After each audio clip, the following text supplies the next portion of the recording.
So, you guys, let's talk about the Yoruba of West Africa. Now, we know that the Yoruba definitely has some Cushitic people groups amongst them. And we also have to be aware of the fact that it is stated that these Arab people descended from the son of Joktan by the name of Jobab or Yobab, right? And so then it has been believed that the Yoruba actually descend from Yerubabel, who is Gideon from the tribe of Manasseh. Some of the Yoruba identify themselves as Beni Ephraim, meaning the sons of Ephraim, and some as Beni Yosef. And we know that Manasseh was one of the sons of Yosef. There's also a clan of the Yoruba who call themselves Iju or Jew.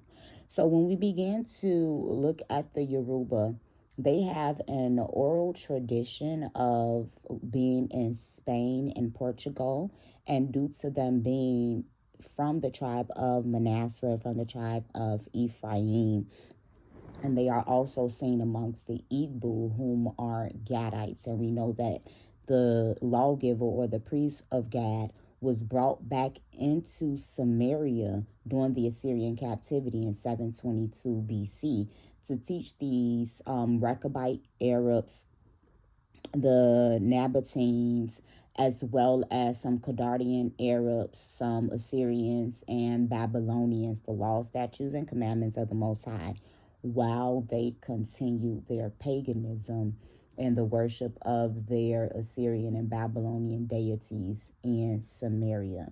So when we began to look at these Northern Kingdom people being pushed out into Spain, Portugal, the Ukraine, all of Europe, the Caucasus Mountains, so on and so forth, during 722 BC, this begins to line up with the oral tradition of the sons of Ephraim seen amongst the Yoruba.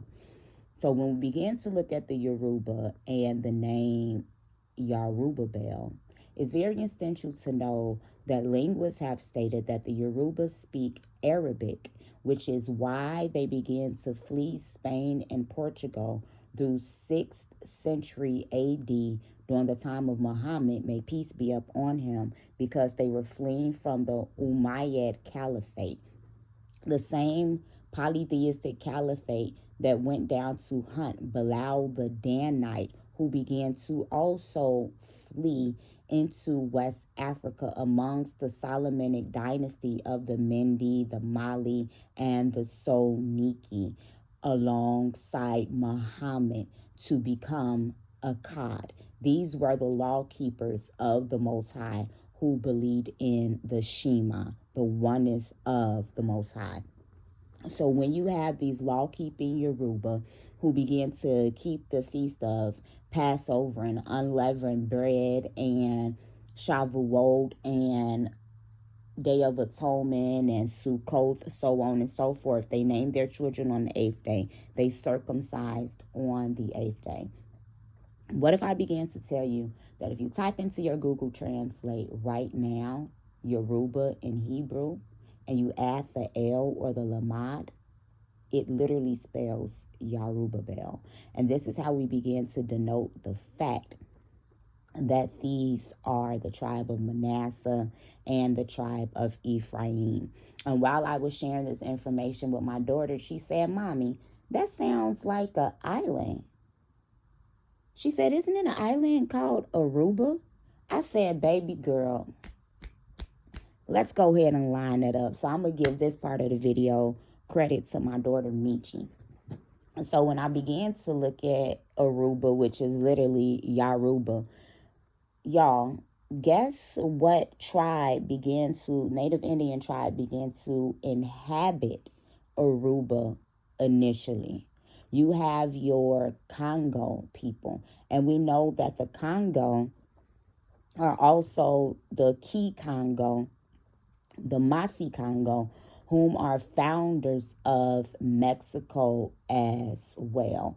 We also begin to see the Taino Native Indians, the Arochu Native Indians, and we know that we have already lined this up to the Arawak Native Indians. And we know that we have already lined this up to the Aro um, Igbo.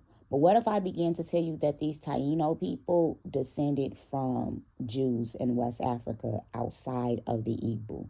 When we begin to look at the Taino West Africans, these are a group of Akan. The Akan are known to be from the tribe of Judah. When we begin to look at the Taino West Africans in comparison to the Taino native Indians, this is when you begin to see the Jews being present amongst these people groups. When we begin to also look at Aruba and the West African tribes that was taken into Aruba, lo and behold, you definitely have the Yoruba of West Africa. They are known as the Yod Kwam, or the strange people to native Africans. Now, see, the Cushitic tribes of the Yoruba are also linked to Yoab, as I began to say, Joktan's son. And Joktan is the original progenitor of the purest branch of Adams. When we began to look at the name Hagar, it's not her name. It is a description or an epithet to describe her social and economic stature as well as ethnicity and race while she was in Egypt. Hagar literally means stranger, immigrant, denoting that this Arabic woman was a stranger in Egypt. Hagar is also seen in the time of Tiglath-Pileser to begin to describe all of the Arab tribes. So when we begin to look at the Cushitic, when we begin to look at the Arabic, and when we begin to look at the Manasseh, Ephraim, and Judah components among these people groups, in comparison to their language and to their customs, there is no denial that the Yoruba of West Africa are indeed ancient Israelites, Hebrews, and Cushitic people groups. When they began to flee from Spain and Morocco from the Umayyad Caliphate, they went back into Morocco and into Mauritania. It is essential to know that in 1000 BC, during the time of King David, before the split of the Solomonic dynasty, he began to chase out the ancient Philistines into Morocco and into Mauritania to become the Berbers.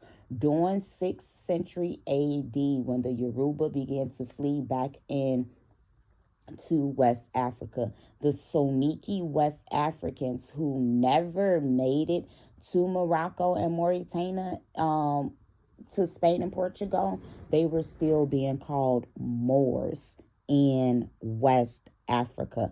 And this is due to the fact that they became Moriscos, or converts to Islam. And we know that Islam is salam, meaning peace, meaning shalom. When Yeshua Bar Yosef begins to say, "Blessed are the peacemakers," I want you guys to know that that word in Arabic, that word in Aramaic, and that word in Hebrew would be "Blessed are the Muslims." And then after that verse, he began to say, "Blessed are the Ebionites," or the Ebony, which are Igbos.